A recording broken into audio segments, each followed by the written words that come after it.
From the Sumaira Foundation and Connor B. Judge Foundation, this is Demystifying NMO with support from Genentech.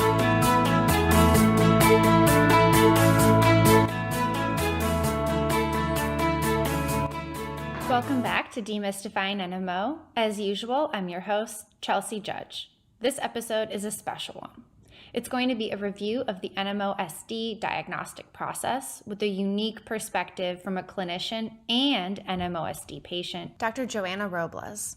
We will discuss the current standards or criteria for the NMOSD diagnosis, incorporating Dr. Robles' particular patient journey and clinical insights. Notably, neither Dr. Robles or myself, a PhD immunologist, are NMOSD clinicians, clinical neuroimmunologists with clinical experience in the diagnosis of NMOSD. This is an important distinction, as we recommend that NMO/MS patients be seen or consulted with a board-certified neurologist with expertise and qualifications within neuroimmunology. That being said, we will discuss as clinician and patient with Dr. Robles, an immunologist and patient advocate, myself, the NMOSD diagnostic criteria with notable pearls of personal insight and experience. And with that, I am delighted to introduce Dr. Joanna Robles. She is a pediatric hematologist and oncologist who was diagnosed with NMOSD in 2020. She became involved with the Sumaira Foundation for NMO soon after her diagnosis, when she sought support from other patients with NMO and found a family providing comfort and hope in the midst of a life-altering diagnosis. Her personal journey leading to her diagnosis of NMO and learning about the journeys of other patients in this community led to a recognition of the gaps in knowledge among clinicians regarding the warning signs of NMO and the devastating consequences when optimal medical care is delayed. By joining the Sumaira Foundation, Dr. Robles hopes to bring awareness to the world of NMO as both a patient and a physician. Who better to be here to have a conversation on the NMO diagnostic criteria?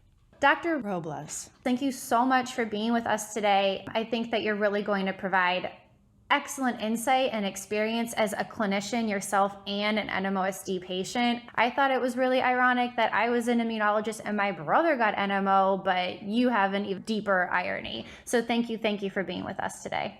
Thank you for inviting me. I'm super excited and happy to be here and to discuss NMO and the diagnosis of NMO and my experiences. And so you were diagnosed with NMO just last year, so as if the pandemic wasn't enough. That's right. Yes, I was just diagnosed last September to October 2020 after a pretty crazy experience over the summer where I was just having a ton of nausea.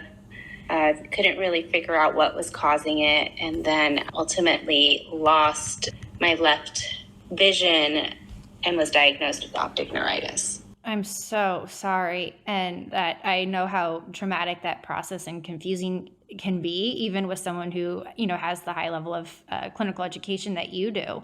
So who helped make that diagnosis for you? Were you seeing a neurologist, a neuroimmunologist, an ophthalmologist? At first, I was seeing a primary care doctor and then a gastroenterologist because all I had were symptoms of persistent nausea and vomiting. So at that time, didn't really think that this had anything to do with anything neurologic. Ironically, my husband is a neurologist, and I did ask him a few times to just make sure he didn't see anything concerning on my neurologic exam, which he did not at the time. And so I was undergoing a workup through initially primary care, and then when the symptoms persisted, he sent me to gastroenterology, who had set me up to get an endoscopy and some abdominal imaging.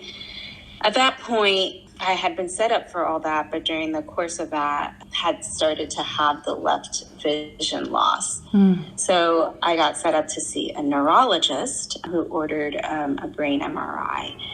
And then my brain MRI was actually read as normal. I eventually ended up seeing an optometrist because that was the soonest appointment I could get in. When she noticed my vision loss, she immediately referred me to neuro-ophthalmology, But before that was done, thankfully, we were able to realize that the MRI actually did show left optic nerve enhancement, and I was referred to the emergency department. Wow. Yeah. And I think that story, although intense, is probably not too uncommon for the NMO community. And I think your story highlights just the multidisciplinary nature of NMOSD. So you saw a primary care doctor, a gastroenterologist for your symptoms, an optometrist. I could also where people who are typically just healthy see for like lenses versus an ophthalmologist, your neurologist husband, your other neurologist, just wow, so many doctors to get to one diagnosis. Definitely. I realized just how prolonged this process can be, and that how scary it is to not know what's going on. And I was very thankful that I was able to be seen and diagnosed within a relatively quick period. Now that I've talked to other NMO patients that took a very long time to get their diagnosis. I thought it would be a good point here to highlight that, because we know that it's so important to get a swift, appropriate, accurate diagnosis for NMO because of the very sudden and devastating relapses or attacks that can lead to permanent neurological damage if not appropriately treated.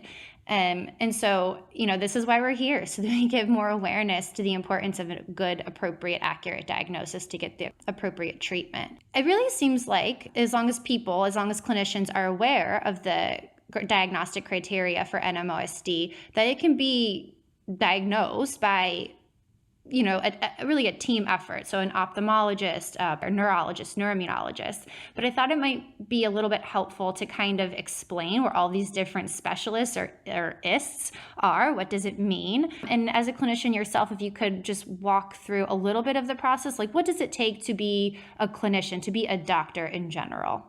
Definitely. I can talk a little bit about my experience and the training that I received, and then talk about how neurology relates to that in ophthalmology and other specialties. I attended 4 years of undergraduate university and received a Bachelor of Biomedical Sciences. So most doctors will have gone to undergrad and have received some 4-year degree. Doesn't necessarily need to be related to biology, but meet the qualifications that medical school requires, which often requires several science classes as well as advanced mathematical classes as well to get the prerequisites for medical school. Then medical school at most places would be 4 years.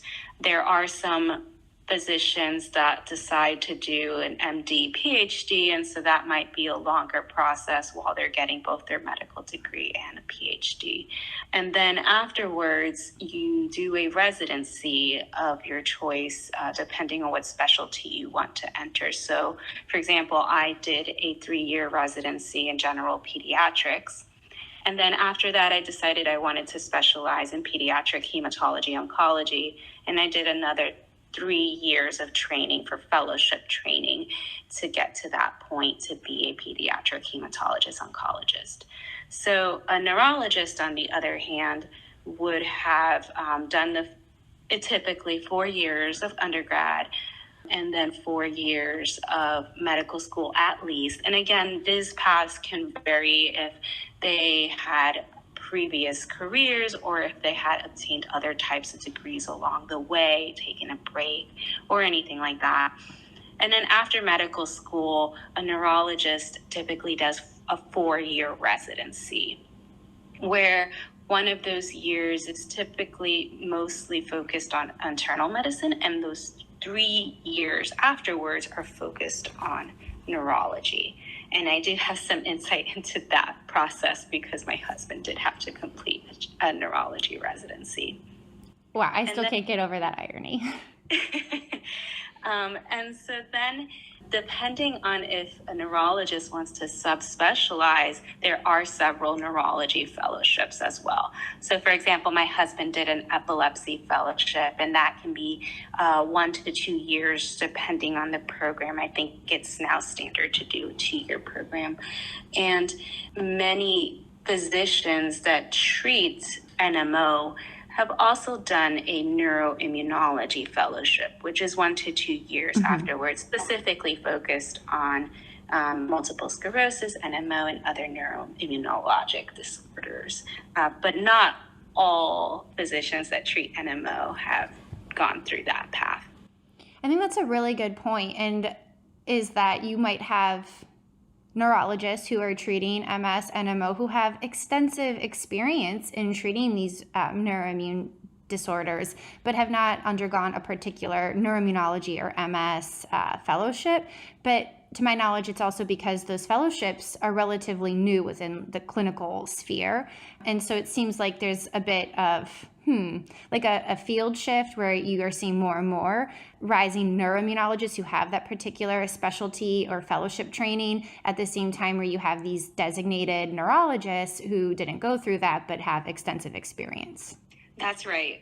A big reason for that is that there previously were not all of these fellowships. So people became familiar with the specific disease of interest that they wanted to treat by just going and seeing a bunch of those patients, which is essentially what fellowship does, is you're focusing on a specific disease population to get that expertise. So it has just now become more standardized to do fellowship, but I think once upon a time, it was something that people would have gained experience in, but not necessarily have had to formally go through a fellowship. That makes sense.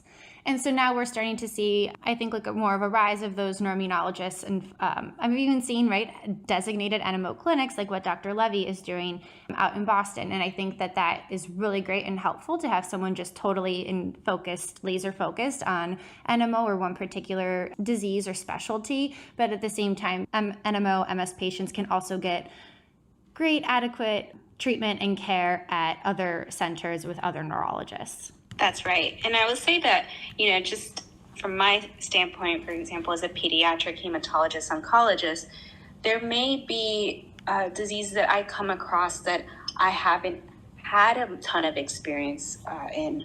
Pediatric cancer is relatively rare. And so it is important that I, as a clinician, whenever there's something that I haven't had a ton of experience with, I know the literature, I've looked in, I've realized how to treat it, but that I also reach out to other experts that maybe that is their niche, that is their expertise, and they would be able to give me some insight. So I do that quite a bit in my field, where there are sometimes situations that we just haven't run into before. And I think it's important to know your limitations and know when to ask for help as a clinician.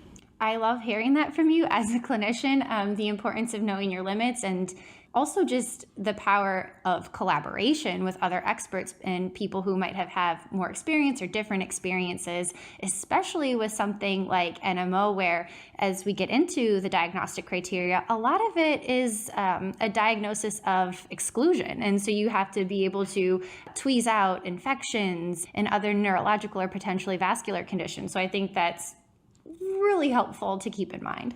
That's right. We're going to jump into the consensus diagnostic criteria for NMOSD. So this is a neurology. So this is a journal, this top tier journal within the neurology field from 2015, published by Dr. Wingerchuk of the Mayo Clinic. He's the first author. There's a ton of other authors for people who are going to check this out, and if they're not already aware, and I'll make sure to link this paper in our notes. And the title is International Consensus Diagnostic Criteria for Neuromyelitis Optica Spectrum Disorders. As we review it, we're not going to try to keep this very academic, right? This is for our greater NMOSD community who are already very well informed. I love that about this community. But to just review this from a high level and weave it in with your personal experiences as an NMOSD patient yourself. Sounds good. So one of the chief things that I think are really important to note, obviously, are just the clinical characteristics and the fact and emphasizing that NMOSD, as the name implies, NMO spectrum disorder, it is a spectrum. And so patients, not all patients look alike. One patient will look totally different. There are a number of clinical characteristics for NMOSD, and these clinical characteristics in the assessment, so when your neurologist or any clinician is assessing you for these, is going to be really pivotal in determining if you have NMOSD or not, especially if you are, and combining that with the available biomarkers, the AQP4 antibody and the MOG antibody.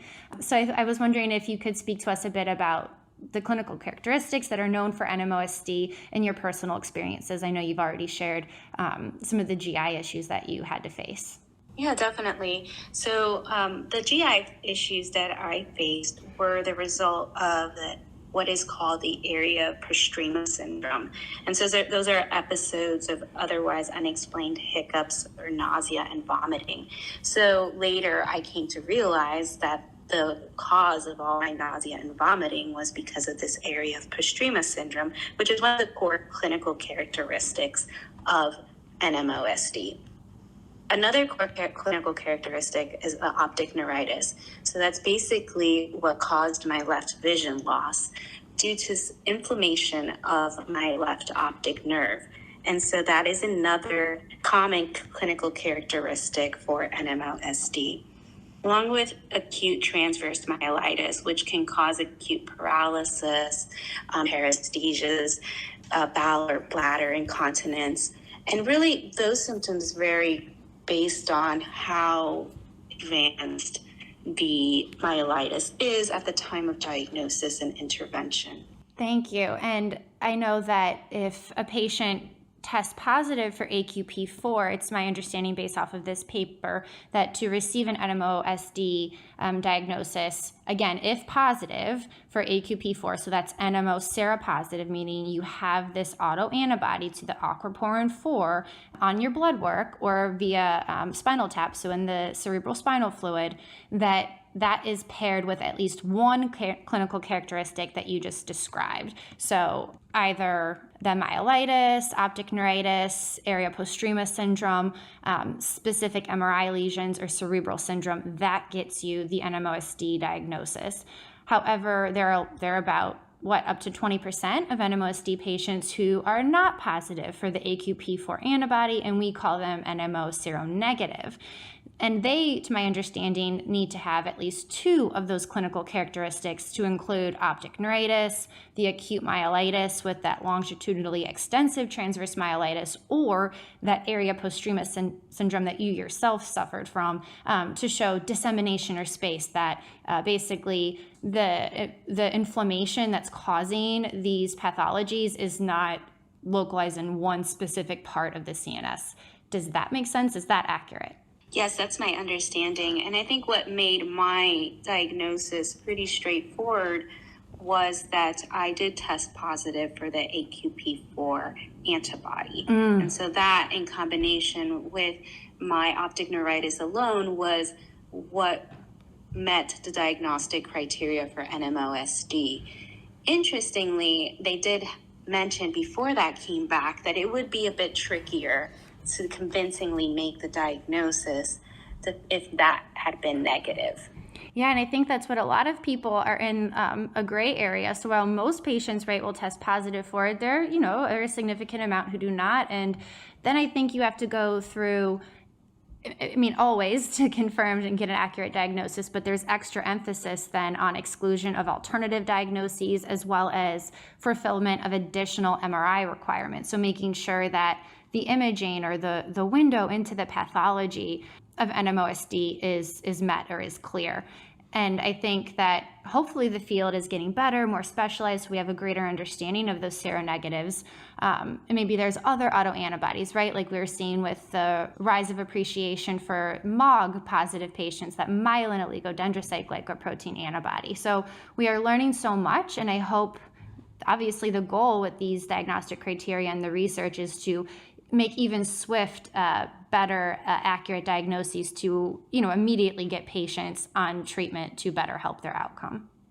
And so for you, after you had your diagnosis, that's like a whirlwind. How did you just feel as a human going through this? I think it was all just very overwhelming. I had been going through a transition with my work, and then we had been going through this pandemic and the start of all that, and just recognizing it wasn't going to just be a couple months and this wasn't going away. And so we just had a lot of changes going on during that time, and it was a huge adjustment to make and recognize and cope with that, this was something that was chronic. It wasn't something that was just going to be quickly resolved and go away, and that I was going to need to require treatment for the rest of my life. And that there were certain things in the future, like when I want to have children in the future and things like that, that I never really had to put much thought into before. So it was quite a bit of an adjustment, but I'm very thankful that I had support through the ladies I met through the Sumaira Foundation, and that had my husband, and that I had great family support, as well as an excellent neurologist that I was able to connect with.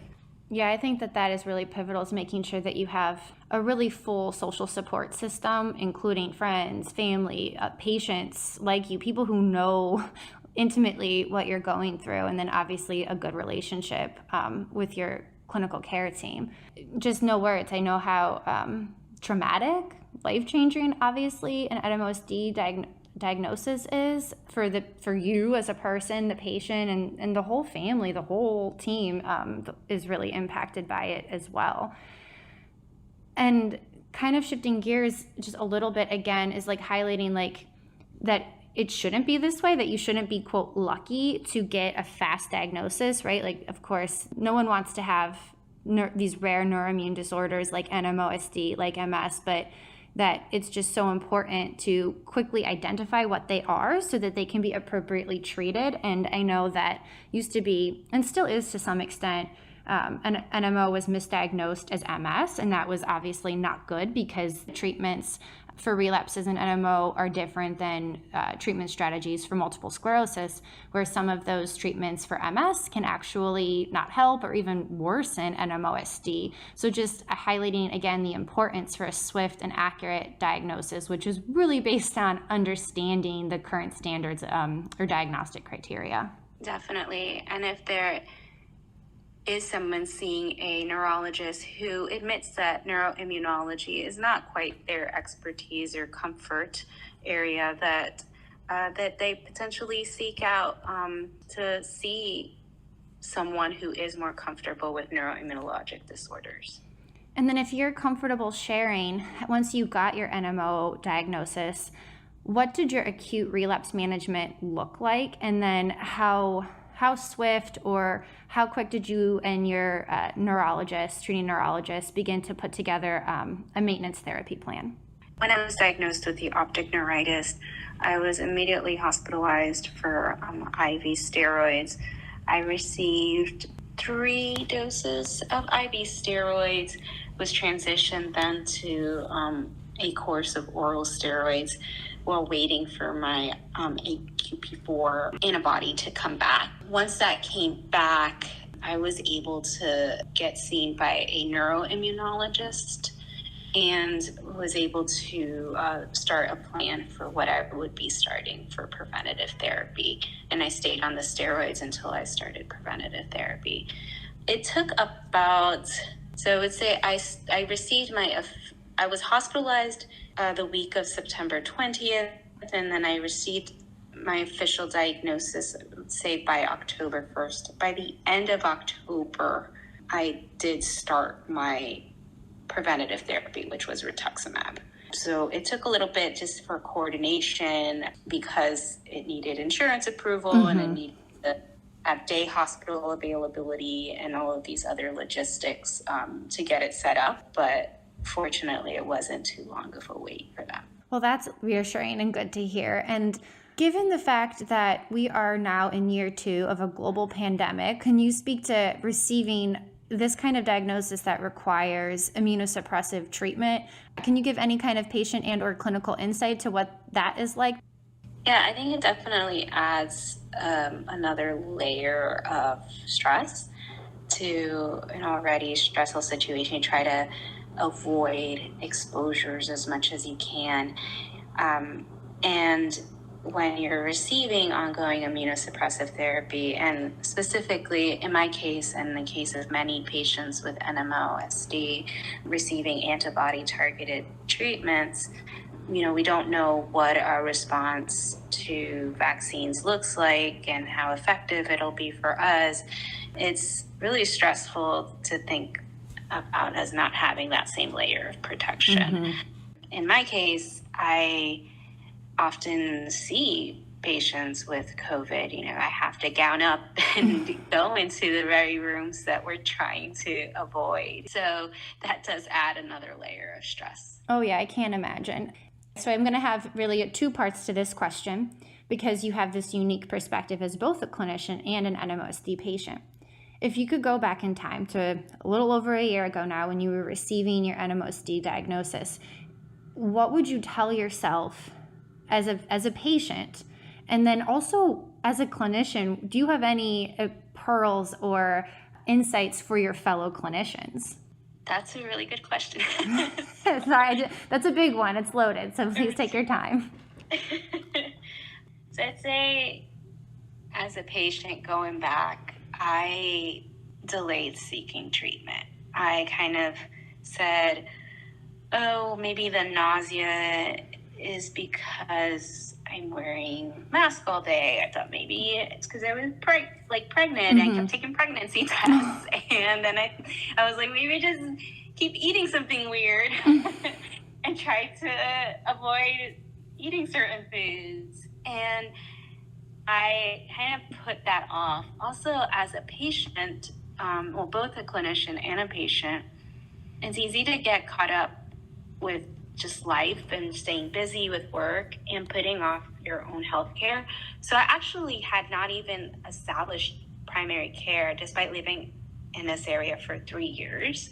I had not established with a primary care physician. So when I recognized that this was not something going away and I needed to get checked out, it took several weeks to even get a primary care appointment because it takes a while to get established with a new primary care physician. And so I wish I had kind of prioritized my health first, had a really established kind of care with a primary care doctor. That way I wasn't meeting someone new and trying to get a visit with someone who didn't know me as I was having these acute symptoms.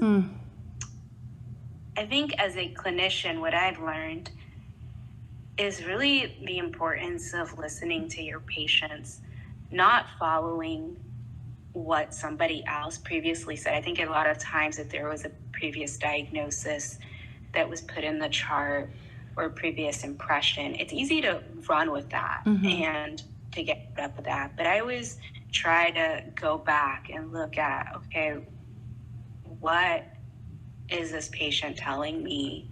What do their labs show? What do I think this is? With really trying not to always go on with biases that might have been brought up in previous visits and trying to look at patients with a new set of, just a new perspective. No, I think that that's incredibly helpful. And I think it's like dotting the I's and crossing the T's to make sure, and also to give empathy and compassion to the person who's sitting in front of you and really listen and hear them out so you can give them the best accurate diagnosis and care. I think that that's excellent. I just want to say again, thank you. And I am so in awe of your advocacy and work. And, you do have this extra power effect being a clinician yourself. So thank you so much for all the work that you do for the NMO community. And thank you for all the work that you do with putting this together to educate our community. I hope you enjoyed our discussion and found it helpful in better understanding the diagnostic criteria for NMOSD and those who are certified to give a diagnosis for NMOSD. Please stay tuned for our next part, which is going to be after the NMO diagnosis, controlling what you can.